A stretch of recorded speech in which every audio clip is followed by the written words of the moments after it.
या English compulsory जो subject है उसका सिलेबस डिस्कस करें। तो स्टूडेंट्स ये है कि आपका जो फर्स्ट क्वेश्चन है वो 200 मार्क्स का है। आपने एक पैराग्राफ लिखना होता है 200 मार्क्स का किसी भी टॉपिक पे। आपको 3, 4 या 5 डिफरेंट टॉपिक्स दिए जाते हैं। आपसे कहा जाता है कि इस पे एक पैराग्राफ लिखें। तो जब आप ऐसे पढ़ेंगे या ऐसे का पे काम करेंगे तो ऑटोमेटिकली ये क्वेश्चन एड्रेस हो जाता है। ठीक है,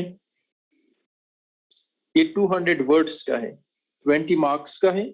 200 वर्ड्स का आपने एक पैराग्राफ लिखना होता है, 200 वर्ड्स का, और इसके 20 मार्क्स हैं। तो एक छोटा सा बस पैराग्राफ होता है, एक ही पैराग्राफ आपने लिखना है। आपको आई डोंट नो कि हु इज टीचिंग यू ऐसे ऐसे कौन पढ़ाएंगे, तो कौन पढ़ा रहे हैं आई एम नॉट श्योर, लेकिन ये है कि ऑटोमेटिकली ये एड्रेस हो जाएगा वहां पे। सर आरएच ही आपको करवा लेंगे। ठीक है, बस आप ऐसे ऐसे के पैराग्राफ राइटिंग आपको सिखाएंगे सर। सर आपको पैराग्राफ राइटिंग सिखाएंगे कि पैराग्राफ कैसे लिखी जाती है। ऐसे पढ़ाने से पहले वो आपको पैराग्राफ राइटिंग मस्ट सिखाएंगे, याद रखिएगा। कितने क्लासेस हो चुके हैं डॉक्टर आरिफ जावेद के साथ? एक क्लास हो चुकी है, तो आप उनसे पूछ भी सकते हैं, वो आपको बता देंगे कि पैराग्राफ राइटिंग मैंने सिखानी है। क्योंकि जब तक आप पैराग्राफ राइटिंग नहीं सीखते आप ऐसे नहीं सीख सकते। पैराग्राफ राइटिंग में ऑटोमेटिकली ये क्वेश्चन एड्रेस हो जाएगा।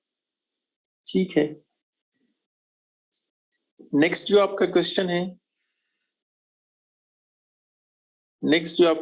है वो किस हवाले से है कि इडियोमेटिक एक्सप्रेशंस के हवाले से। आपको इडियम्स दिए जाएंगे, आपसे कहा जाएगा कि इडियम्स का आपने मीनिंग बताना है। मोस्ट प्रोबेबली 10 इडियम्स होंगे, 10 मार्क्स के इडियम्स होंगे। चलिए वो आपको बता देंगे ना, टाइप्स के पढ़ाएंगे, डोंट वरी। उसके बाद आपको लेटर लिखना होता है, ठीक है, या एप्लीकेशन लिखना होता है। लेटर और एप्लीकेशन मैं फॉर्मेट बता दूंगा कि ये फॉर्मेट है, आपने उसके मुताबिक लिखना है। सिंपल इसलिए फॉर्मेट में शेयर कर दूंगा कि लेटर कैसे लिखी जाती है या एप्लीकेशन कैसे लिखा जाता है। उसके बाद आपको सिनोनिम एंटोनिम से रिलेटेड कोई क्वेश्चन दिया जा सकता है। कोई एंटोनिम्स भी आपसे पूछ सकते हैं, सिनोनिम्स भी पूछ सकते हैं, ऑपोजिट मीनिंग भी पूछ सकते हैं।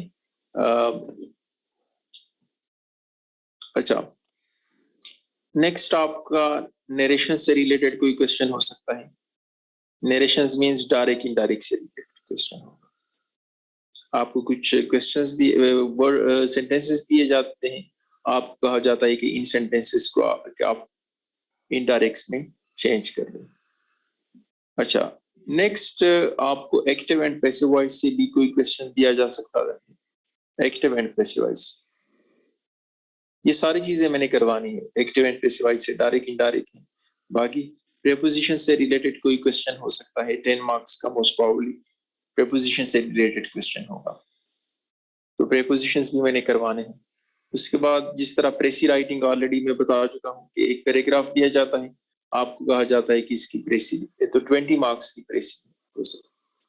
उसके बाद आपको ट्रांसलेशन से रिलेटेड लास्ट में ट्रांसलेशन 15 मार्क्स के होंगे, आपने उर्दू से इंग्लिश में पैराग्राफ को चेंज करना होता है। तो ये आपकी कंप्लीट जो है ना पेपर है। चले वापस आ जाते हैं स्टूडेंट्स। इस तरह कर लेता हूँ कि सबसे पहले स्लाइड शेयर कर लेता हूँ आपके साथ। सर सीएसएस में नहीं हो सकता है कि आप यहाँ पे सीएसएस में भी आपको सेंटेंसेस दे सकते हैं। पास्ट पेपर अगर आप देख लें तो सेंटेंसेस भी हैं, पैराग्राफ्स भी हैं, कभी पैराग्राफ तो कभी सेंटेंसेस। पीएमएस में भी हो सकता है कि इस दफा आपको पैराग्राफ दे दे, लेकिन ये कोई इश्यू नहीं है। एक ही बात है, मैंने पैराग्राफ भी करवाना है, मैंने सेंटेंसेस भी करवाना है। आप don't worry about it, this is my job, ये मेरा काम है, मेरी रिस्पॉन्सिबिलिटी है, मैंने करवाना है सब। भाई निम्रा मैंने फीडबैक देना है, लेकिन एक दिन डायरेक्ट एक दिन में नहीं देना होता। आप एलएमएस पे सेंड करें, उसके बाद मैंने चेक करके आपको देना। बस आप एलएमएस पे सेंड कर दें अपने assignments.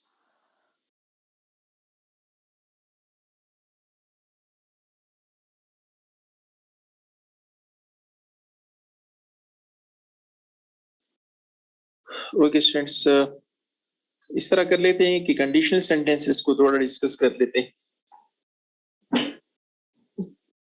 Let me share slide with you first.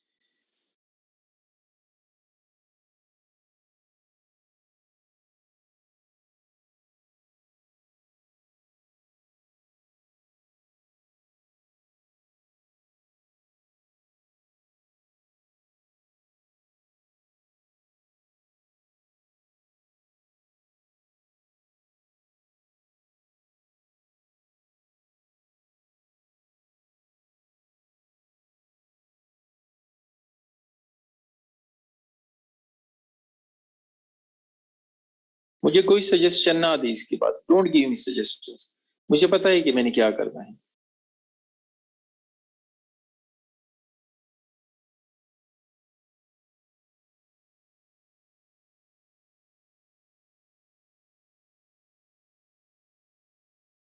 Conditional sentences. First thing first, what do you mean by conditional sentences? Conditional sentences basically statements होते हैं या certain sentences होते हैं जो hypothetical situation को और उसके results को, hypothetical situation और उसके results को discuss करते हैं। तो conditional sentences क्या है? एक hypothetical situation है और उसका result क्या है ये डिस्कस करते हैं, ये एक्सप्रेस करते हैं। So this is conditional sentences. हमारे पास 4 तरह के कंडीशनल सेंटेंसेस हैं। एक को हम जीरो कंडीशनल सेंटेंस कहते हैं, नेक्स्ट फर्स्ट कंडीशनल सेंटेंस है, सेकंड कंडीशनल सेंटेंस है, थर्ड कंडीशनल सेंटेंस है। स्टूडेंट्स, कंडीशनल सेंटेंसेस को क्यों हम पढ़ने जा रहे हैं? क्योंकि सेंटेंस करेक्शंस में आपको इससे रिलेटेड सेंटेंसेस आ सकते हैं, सेंटेंस करेक्शंस में।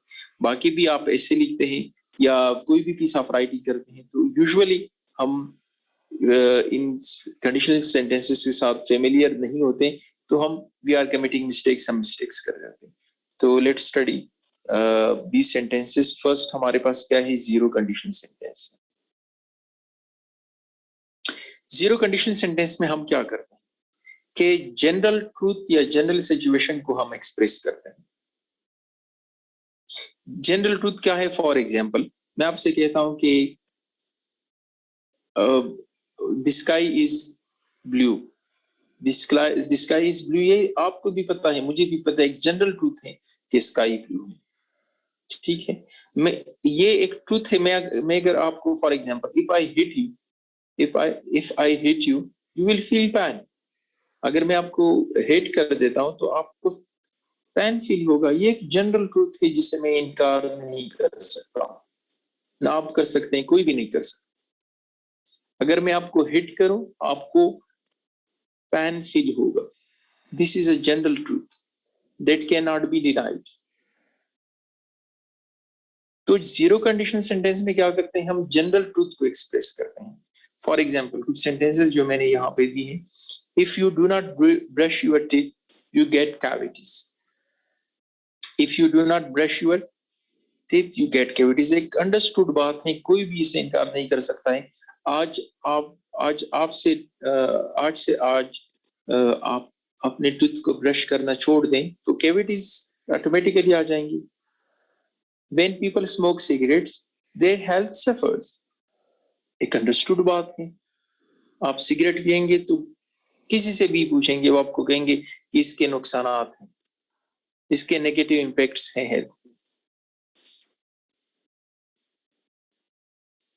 तो इन शॉर्ट कंडीशनल सेंटेंसेस हमारे पास क्या है? जीरो कंडीशंस, जिसमें हम जनरल ट्रूथ को एक्सप्रेस करते हैं। अभी जरा स्ट्रक्चर पढ़ लेते हैं। याद रखिएगा जो इफ क्लास है या व्हेन क्लास जो है, पहला क्लास वो भी प्रेजेंट इंडेफिनिट में होगा, जो सेकंड क्लास है वो भी प्रेजेंट इंडेफिनिट में होगा। फॉर एग्जांपल आप देख सकते हैं कि if you do not brush your teeth, ये प्रेजेंट इंडेफिनिट टेंस में है। यू गेट कैविटीज, ये भी प्रेजेंट इंडेफिनिट टेंस में।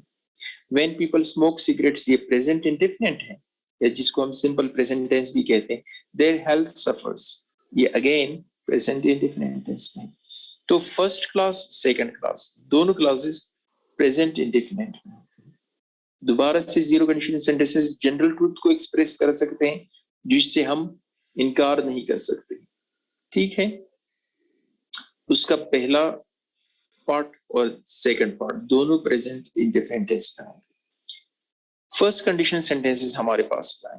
फर्स्ट कंडीशनल सेंटेंसेस में हम एक इस तरह सिचुएशन को एक्सप्रेस करते हैं जिसका रिजल्ट या आउटकम लाइकली हो लेकिन गारंटीड ना हो। एक इस तरह सिचुएशन जो कि मोस्ट प्रोबेबली, ये वर्ड अपने पास नोट डाउन करें, मोस्ट प्रोबेबली उसका वही रिजल्ट होता है। एक इस तरह सिचुएशन जिसका रिजल्ट मोस्ट प्रोबेबली वही होता है जो आप एक्सपेक्ट करते हैं, लेकिन जरूरी नहीं है कि वही हो, लेकिन मोस्ट प्रोबेबली वही होता है। Means the outcome is likely but not guaranteed. The outcome is likely but not guaranteed. For example मैं कहता हूं if you rest you will feel better. आप आराम करेंगे तो आप अच्छा फील करेंगे, लेकिन कभी कभी हम आराम कर भी लेते हैं, रेस्ट कर भी लेते हैं, तब भी हम अच्छा फील नहीं करते। इस तरह if you set your mind on a goal you will eventually achieve it. और अगर आप डिटरमिन कर लेते हैं कि मैंने ये गोल अचीव करना है तो आखिरकार उसको आप अचीव कर लेते हैं। इन शॉर्ट क्या है कि जिसका मोस्ट प्रोबेबली वही रिजल्ट हो, लेकिन जरूरी फिर नहीं हो सकता है, कभी कभी ना भी हो। तो इसमें स्टूडेंट्स याद रखिएगा कि जो पहला पार्ट है वो प्रेजेंट इंडेफिनिट में होता है, जो सेकंड पार्ट है वो फ्यूचर इंडेफिनिट या सिंपल फ्यूचर टेंस में आपने लिखा है। पहला पार्ट सिंपल प्रेजेंट टेंस में, second part simple future tense में। For example if you rest ये प्रेजेंट इंडेफिनिट टेंस है, यू विल फील बेटर तो सेकंड पार्ट जो है ये सिंपल फ्यूचर टेंस में। वंस अगेन फर्स्ट क्लास हमारे पास क्या है, एक इस तरह सिचुएशन जिसका जो आउटकम है वो लाइकली हो लेकिन गारंटीड ना हो, मोस्ट प्रोबेबली वही हो। तो जो जीरो कंडीशनल क्लास है और फर्स्ट कंडीशनल क्लास है इनको आपने कंफ्यूज नहीं करना है। जीरो कंडीशनल क्लास में हम जनरल ट्रूथ को एक्सप्रेस करते हैं, फर्स्ट कंडीशन क्लास में हम एक इस तरह सिचुएशन जिसका आउटकम लाइकली हो। जीरो कंडीशनल क्लास में पहला क्लास भी सेकंड क्लास भी दोनों पार्ट्स या दोनों क्लास हम प्रेजेंट इंडेफिनिट टेंस में लिखते हैं, लेकिन फर्स्ट कंडीशन क्लास में पहला पार्ट प्रेजेंट इंडेफिनिट में और second part simple future tense में। चलिए सेकंड कंडीशन सेंटेंस। अभी सेकंड कंडीशन सेंटेंस क्या है, ये कंप्लीटली ऑल टुगेदर एक अनरियलिस्टिक सिचुएशन को एक्सप्रेस करते हैं, एक अनरियलिस्टिक सिचुएशन। फॉर एग्जाम्पल मैं कहता हूं कि if I inherited $1 billion I would travel to the moon. न मैंने इनहेरिट नहीं किए, क्या मेरे पास $1 बिलियन है? नहीं है। इफ आई इनहेरिटेड, अगर मैं इनहेरिट कर चुका होता, जो कि मैं किया नहीं है, अगर मैंने नाउ इन शॉर्ट क्या है कि ये all together imaginative situation, all together unrealistic situation. Imaginative है या अनरियलिस्टिक सिचुएशन। मैं कहता हूं कि इफ आई ओन अ जू, अभी मैंने ओन किया तो नहीं है। इफ आई ओन अ जू, अगर मेरे पास होता जू, जो कि है नहीं मेरे पास। इस तरह ऊपर मैंने कहा कि अगर मेरे पास $1 बिलियन होते, जो कि मेरे पास है नहीं। मैं कहता हूं if I were the prime minister, अगर मैं प्राइम मिनिस्टर होता, जो कि मैं हूं नहीं। एक अनरियलिस्टिक सिचुएशन है ना। तो इन शॉर्ट क्या है कि एक अनरियलिस्टिक सिचुएशन को जब आप एक्सप्रेस करते हैं तो वो सेकंड कंडीशन सेंटेंस कंसीडर किया जाएगा। और उसका फर्स्ट पार्ट हमारे पास present in sorry simple past tense में होगा, जिसका फर्स्ट या इफ क्लास है वो सिंपल पास्ट टेंस में होगा। और जो सेकंड क्लास है उसमें हम ऑक्सिलरी मॉडल वर्ब्स लगाएंगे, जिस तरह कुड, शुड, वुड, माइट, ये वर्ड्स लगाएंगे। पहला पार्ट जो है दोबारा से सिंपल पास्ट टेंस में होगा, जो सेकंड पार्ट है वो ऑक्सिलरी वर्ब्स जिस तरह कुड, शुड, माइट ये आएंगे। For example if I inherited $1 billion I would travel to the moon. तो न तो मेरे पास $1 बिलियन है, न मैं मून को ट्रेवल कर सकता हूं। If I own a zoo, I might let people interact with the animals more. तो इन शॉर्ट क्या है कि ये एक अनरियलिस्टिक सिचुएशन होता है. ओके, नेक्स्ट हमारे पास क्या है? Third condition sentence. Third condition sentence में हमारे पास एक इस तरह सिचुएशन होता है जो कंप्लीटली ऑल टुगेदर पास्ट में हो, जो कंप्लीटली पास्ट में हो चुका हो. उसका या मींस शॉर्ट ये है कि जो जिसका पास्ट और प्रेजेंट का एक रिलेशन है, कि अगर पास्ट में कुछ इस तरह हुआ होता तो प्रेजेंट सिचुएशन या present circumstances all together different हो. फॉर एग्जाम्पल, मैं कहता हूं कि अगर मैं मेहनत कर चुका होता, अगर मैं मेहनत कर चुका होता तो मैं आज डॉक्टर होता. तो न तो मैंने मेहनत की है न मैं डॉक्टर बना हूं. मैं अगर मैं मेहनत कर चुका होता तो आज मैं इंजीनियर होता. न मैं इंजीनियर हूं न मैंने मेहनत की है. तो इन शॉर्ट क्या है कि प्रेजेंट का पास्ट पे किस तरह एक इम्पैक्ट है कि आज मैं प्राइम मिनिस्टर होता अगर मैं पॉलिटिक्स में आता. तो न तो मैं पॉलिटिक्स में आ चुका हूं न मैं प्राइम मिनिस्टर हूं. प्रेजेंट का पास्ट का प्रेजेंट पे एक इम्पैक्ट होता है. For example, if you had told me you needed a ride, I would have left earlier. कि अगर आप मुझे बताए होते कि आपको राइड की जरूरत है तो मैं जल्दी आ जाता. न तो आपने मुझे बताया है न मैं जल्दी आ चुका हूं. मैं जल्दी आ जाता, ये प्रेजेंट सिचुएशन है. अगर आपने मुझे बताया होता कि आपको राइड की जरूरत है, ये पास्ट में. तो पास्ट का प्रेजेंट पे कैसे इम्पैक्ट है, इसको हम थर्ड कंडीशन सेंटेंस में डिस्कस करते हैं. If I had cleaned the house I could have gone to the movies. तो अगर मैं घर को क्लीन किया होता तो आज अभी मैं मूवी देख लेता, मूवी की तरफ चला जाता. तो न तो मैं मूवी देख सकता हूं और न मैंने घर साफ किया.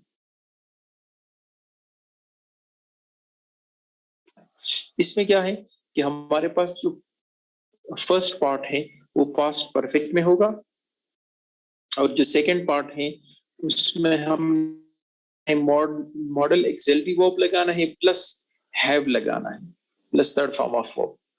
दोबारा से थर्ड कंडीशनल सेंटेंस का स्ट्रक्चर क्या है? Past perfect tense. If clause होगा या पहला क्लास पास्ट परफेक्ट टेंस में होगा.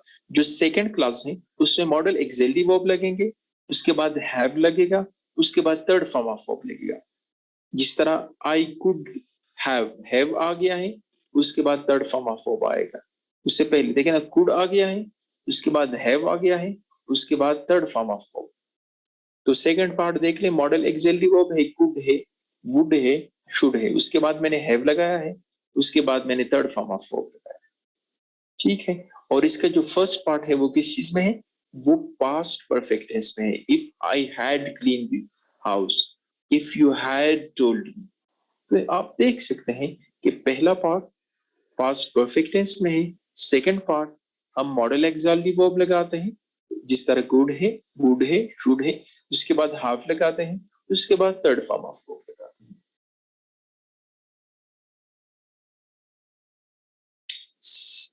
सेकंड फॉर्म में समझा नहीं Madiha Zahra? I didn't get your point. बहरहाल ये स्ट्रक्चर है. वंस अगेन हमारे पास चार तरह के कंडीशन सेंटेंसेस हैं. Zero condition sentence, first, second, third. Zero condition sentence में जनरल ट्रूथ को एक्सप्रेस करते हैं और स्ट्रक्चर क्या है कि उसका फर्स्ट पार्ट भी सेकंड पार्ट भी दोनों प्रेजेंट इंडेफिनिट टेंस में होंगे. फर्स्ट कंडीशन सेंटेंस में हम एक इस तरह सिचुएशन को एक्सप्रेस करते हैं जो कि मोस्ट प्रोबेबली वही रिजल्ट उसका होता है. जरूरी नहीं है लेकिन मोस्ट प्रोबेबली, गारंटेड नहीं है लेकिन मोस्ट प्रोबेबली. स्ट्रक्चर क्या है कि पहला पार्ट सिंपल प्रेजेंट टेंस में होगा और second part simple future tense में होगा.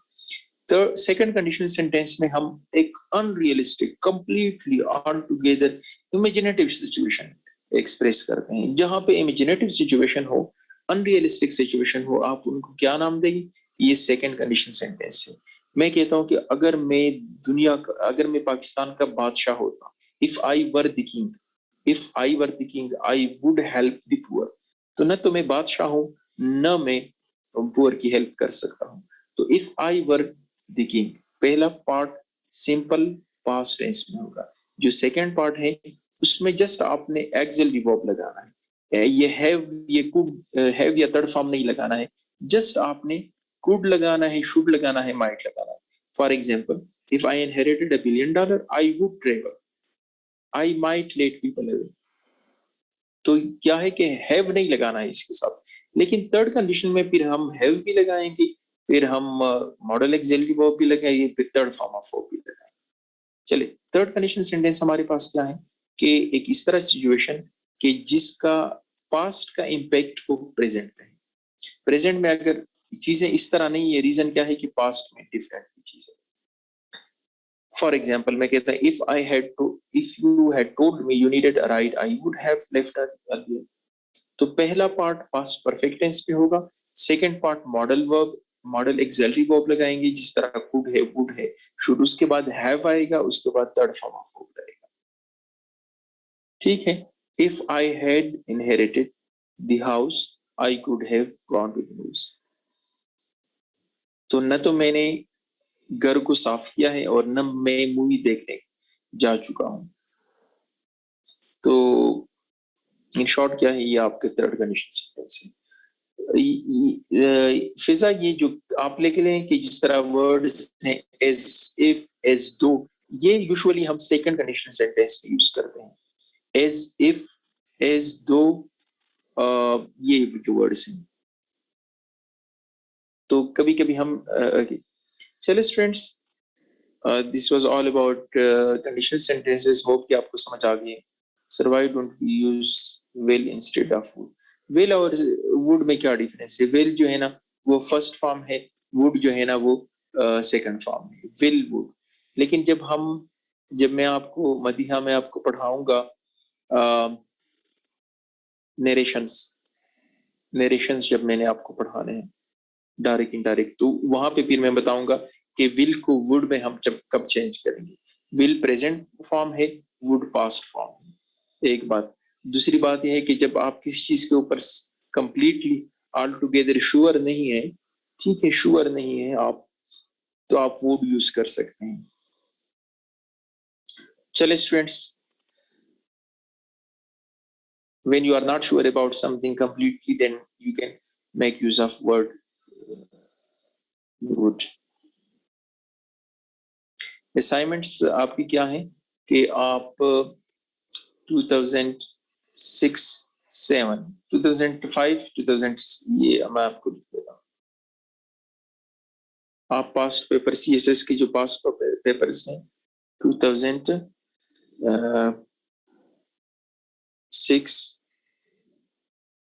2007, ये आप लोग ने क्या करना है, करके लेके आना है सीएसएस के। ठीक है, कॉम्प्रिहेंशन के दोनों के लिए है। ठीक है, पीएमएस बेस के लिए भी है, सीएसएस के लिए। प्रैक्टिस करें। इंग्लिश एक तरह की इंग्लिश है, कोई ये नहीं है कि डिफरेंट इंग्लिश है, चाहे सीएसएस का है, पीएमएस का है, कोई डिफरेंट चीज नहीं है। प्रेसी का होमवर्क तो ऑलरेडी मैं दे चुका हूँ। प्रेसी के हवाले से प्रेसी का होमवर्क मैं दे चुका हूँ, अगर किसी को नहीं पता है तो बता दें इनको। प्रेसी राइटिंग बाय आर डेलन की मैंने कहा कि फर्स्ट 2 to 3 प्रेसिस करवा करें आप। ये जो बुक है ये पीडीएफ में गूगल में अवेलेबल है, तो आप वहां से 2 या 3 प्रेसिस कर सकते हैं। ठीक है, ये कॉम्प्रिहेंशन का मैं हाँ, जो अनसॉल्व प्रेसिस है वो करें। आपकी मर्जी, अनसॉल्व कर लेते हैं वो कर लेते, या जो सॉल्व है वो कर ले, इट्स अप टू यू। लेकिन बस आप करें तो सही ना।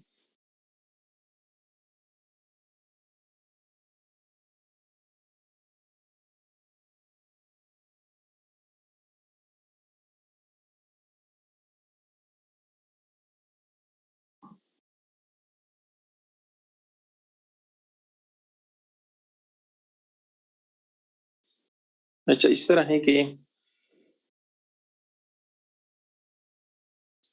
We are left with just 10 minutes, तो मैं क्या क्या करवाऊं आप उनको।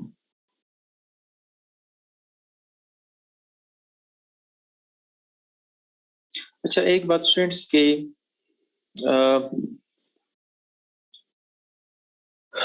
याद रखिएगा कि आपने पैराफर्ड्स, इडियम्स, वेकेबलरीज पे काम करना है। पैराफर्ड्स, इडियम्स, वेकेबलरी आप डेली बेसिस पे 10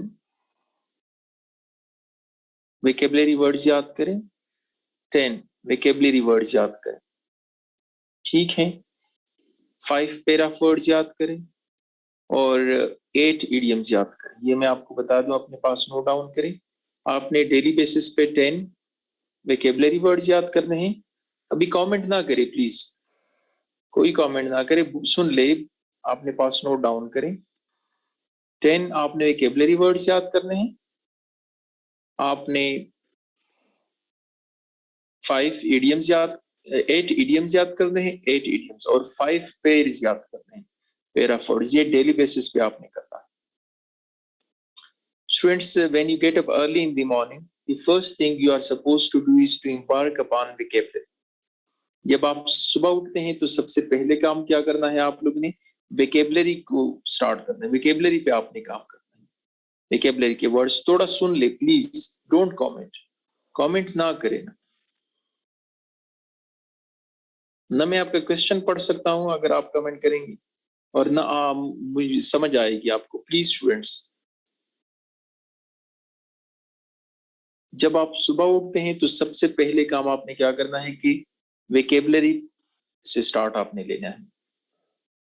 आपने 10 वर्ड्स को, या अल्फाबेट ए जिसको हम कहते हैं, लेटर ए से स्टार्ट करना है। लेटर ए के 10 वर्ड्स आप याद करें। पहली बात, अभी आपने कैसे याद करना है, आपने वर्ड को रीड आउट करना है, फिर आपने माइंड में उसका एक इमेज बनाना है, और साथ आपने सेंटेंस के साथ रिलेट करना है। 3 चीजें आप करें, सेंटेंस, इमेज और वर्ड को आपस में रिलेट करें, ठीक है। और उस इमेज को अपने माइंड में इम्प्रिंट करें, इम्बाइब करें। एक सेंटेंस है, एक वर्ड है, उसका आप सेंटेंस भी रीड आउट करें, उसके बाद माइंड में एक इमेज बना। तो आपने समझ के याद करना है, न कि रटा लगा, क्रेमिंग नहीं करनी है, आप समझ के याद करनी। इस तरह अल्फाबेट, इस तरह second word, third word, fourth, 10 words आपने याद करने। उसके बाद आपने क्या करना है कि नेक्स्ट डे आपने अल्फाबेट बी से स्टार्ट लेना है, या लेटर बी से स्टार्ट लेना है, ए से स्टार्ट नहीं लेना है, ए की बात खत्म हो गई। अभी बी से आपने स्टार्ट लेना है, इस तरह सी से, इस तरह डी से, इस तरह सब आपने करना है लास्ट एग्जैक्ट।